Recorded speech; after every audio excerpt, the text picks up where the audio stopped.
Italy, a country known for its breathtaking art, fashion, and food, yet also one of Europe's most economically complex nations.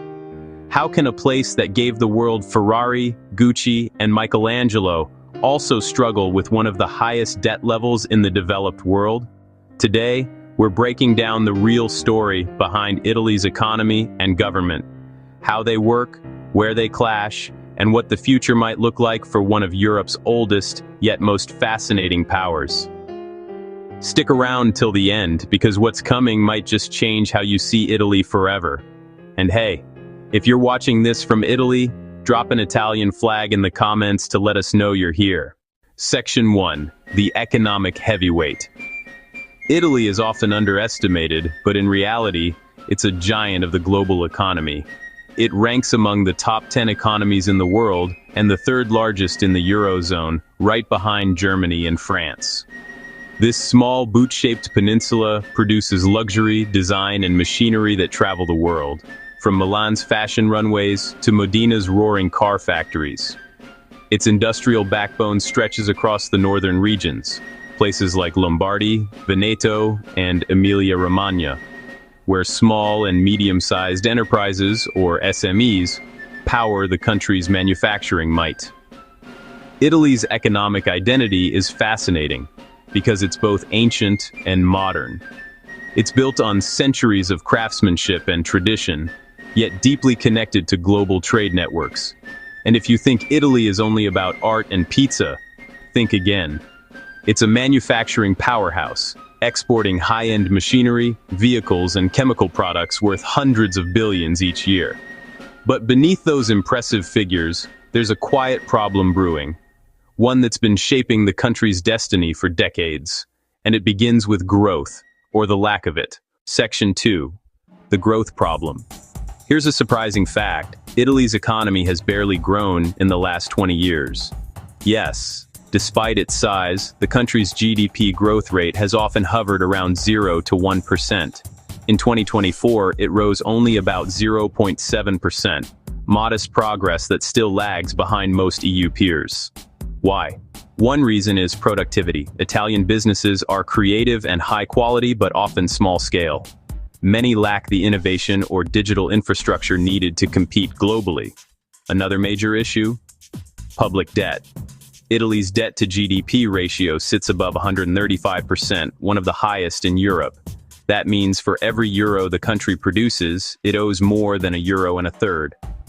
Add to that a slow bureaucracy, regional inequality, and political instability, and you get an economy that's constantly playing catch-up. Northern Italy thrives, while southern regions, often called the Mezzogiorno, struggle with unemployment and weaker infrastructure. This north-south divide isn't just economic, it's cultural, political, and generational. But here's where things get interesting, because despite these cracks, Italy keeps surprising everyone. Section 3. Hidden Strengths. If you look closer, you'll find that Italy isn't weak, it's resilient. The country has mastered something that few others can, surviving and even thriving amid chaos. Let's start with its manufacturing base. Italy's industrial system isn't dominated by massive corporations. It's driven by clusters of family-run companies, specializing in everything from high-end furniture to robotics. They form tight local networks, competing yet cooperating, a model called industrial districts. It's uniquely Italian and shockingly effective. Then, there's the circular economy. Italy is a quiet leader in recycling and resource efficiency. In 2025, reports from the Italian business community showed record progress in sustainable manufacturing, particularly in regions like Veneto and Tuscany. Tourism, too, remains a goldmine, from Rome to Venice, Florence to the Amalfi Coast. Over 60 million tourists visit annually, injecting billions into local economies. So while analysts debate Italy's slow growth, the truth is, it's not about speed. It's about stability. And Italy has mastered the art of steady endurance. But that endurance is being tested by forces far beyond its borders. Section 4. Global Pressures. The world around Italy is shifting fast. Trade tensions, energy costs, and global uncertainty have placed new pressure on the Italian economy. For example, rising US tariffs and a strong euro have recently hurt Italian exports, especially luxury and automotive goods. The Bank of Italy even cut its 2026 growth outlook in late 2025, citing these very challenges. Then there's the energy issue. Italy imports nearly 75% of its energy, a heavy burden that makes it vulnerable to price shocks and geopolitical crises. And perhaps most concerning, demographics. Italy's population is aging rapidly, and many young professionals are leaving the country in search of better opportunities abroad. This brain drain weakens innovation and future productivity. So while Italy's past was defined by creativity, its future depends on whether it can reinvent itself, and fast. But reinvention in Italy doesn't happen in a vacuum. It depends on one thing above all else: the government. Section 5. The government structure. Italy's government has one of the most intricate political systems in Europe. It's a parliamentary republic, meaning the president serves as head of state, while the prime minister, currently leading the Council of Ministers, acts as head of government. There are two main legislative bodies: the Chamber of Deputies with 400 members, the Senate with 200 members. Both are elected by the people every 5 years, and both must agree on legislation for it to pass. It's democracy, Italian style, passionate, complex, and often unpredictable. But here's where it gets messy. Italy has had more than 60 governments since World War II. That's an average of one new government every 13 months. This constant political turnover has made long-term economic reforms difficult. Every administration promises to modernize Italy, but many fall before real change happens. Still, Italy's political system has a secret strength: checks and balances.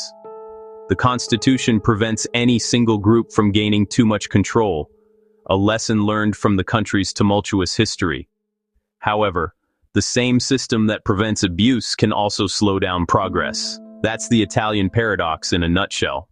Section 6. Where economy meets government. To understand Italy's future, you have to see how its economy and government interact.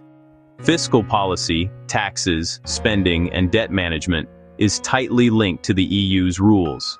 Italy must keep its deficits under control to meet Brussels' requirements, while still funding public services and infrastructure at home. It's a balancing act, one that no Italian government has truly mastered. Regional disparities make things worse. Northern Italy is Europe's industrial engine, producing cars, fashion, and technology. Southern Italy depends more on agriculture and subsidies, creating tension between the two halves of the nation. That's why reforms, digitalization, education, and tax simplification are always on the table but rarely fully delivered. Yet, when Italy gets it right, the results are incredible. In recent years, smart reforms in manufacturing and exports have helped stabilize the deficit and attract foreign investment. So maybe the story isn't about Italy being broken, but about Italy being in transition. Section 7. The road ahead. So where is Italy headed in 2025 and beyond? Forecasts suggest steady but modest growth, around 0.7 to 0.9% annually through 2026. Debt remains high, but fiscal discipline has improved. Inflation is easing, and tourism is booming again after the pandemic recovery. The opportunities are real. The rise of green technology and renewable energy, a thriving circular economy, and a growing digital startup scene in cities like Milan and Turin. But challenges remain, from demographics to political fragmentation and the need for innovation. The next few years will determine whether Italy can transform its rich cultural legacy into a sustainable economic future. And if you've made it this far, you clearly care about how countries shape their destiny. So here's your challenge. Comment Viva Italia if you believe Italy can reinvent itself, or tell us what you think is its biggest obstacle. Italy's story is one of contrast. It's the land of the Renaissance, and yet it's constantly reinventing itself in the modern world. It's a country that combines ancient history with high-end innovation, elegance with endurance, But most of all, Italy shows us that an economy isn't just numbers. It's culture, it's people, it's resilience.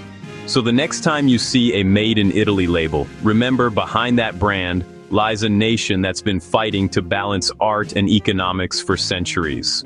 If you enjoyed this breakdown, hit that like button, subscribe for more world economy stories, and let us know in the comments, which country should we analyze next? Because understanding economies isn't just about money, it's about understanding the world we live in.